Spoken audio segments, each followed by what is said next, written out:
Hello again, Year 3. Hello. Right, we're going to carry on with Chapter 4 of the Iron Man. And yesterday we got to the part where the space bat angel dragon had just landed on Australia, covering the whole of Australia, making it very dark. And the people are creeping around underneath in the darkness. So let's see what's going to happen next. So these are the questions. What had it come for? What was going to happen to the world now this monstrosity had arrived? Everybody waited. The newspapers spoke about nothing else. Aircraft flew near this space bat angel dragon, taking photographs.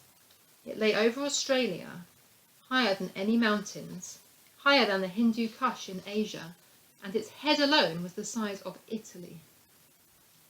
For a whole day, while the people of the earth trembled and wept and prayed to God to save them, the space bat angel dragon lay resting, its chin sunk in the Indian Ocean, the sea coming not quite up to its bottom lip.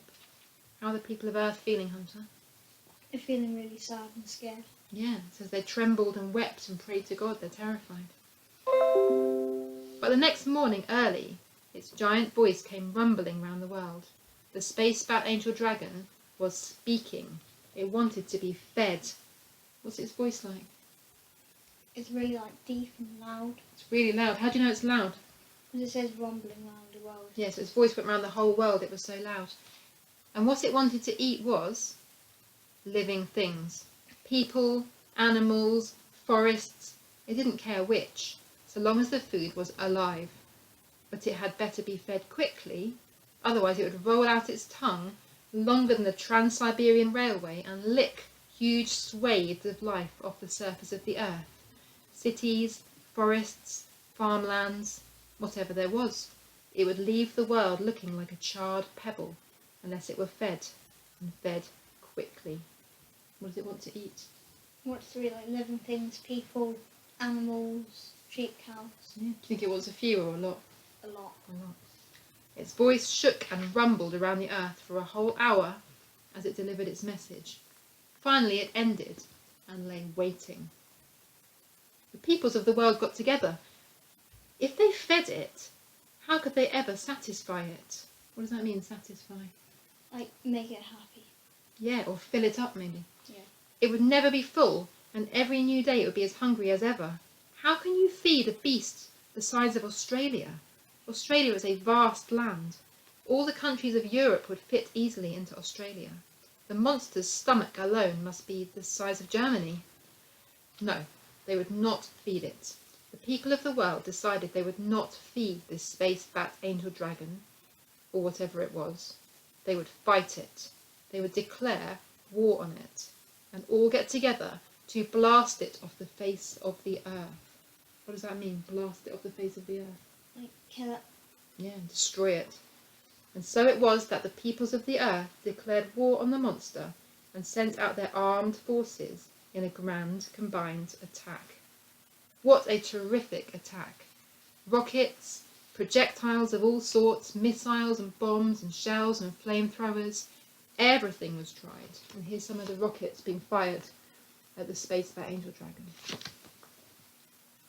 The smoke of the explosions drifted out over the Pacific like a black, crawling continent.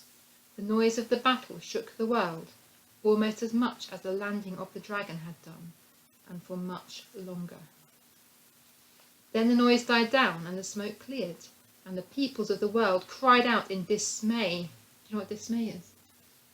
Sadness. Yeah, really sad.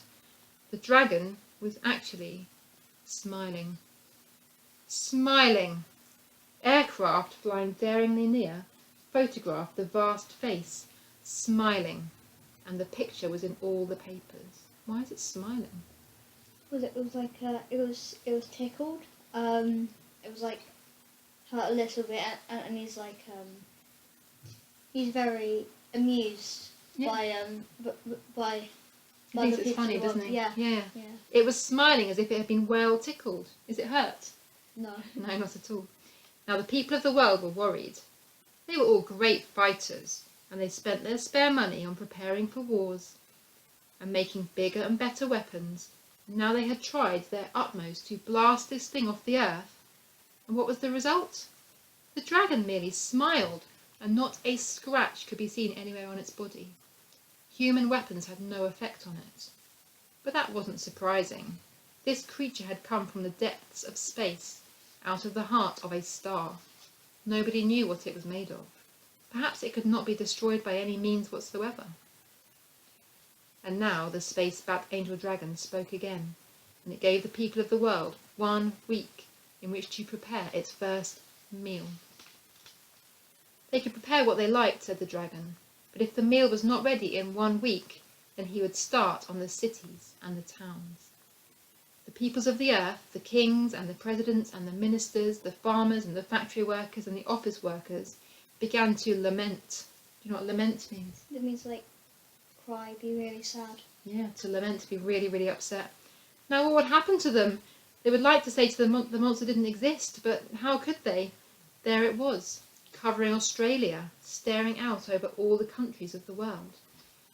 Now the little boy, Hogarth, do you remember him? Yeah. Heard all about this. Everybody in the world was talking about it, worrying about it.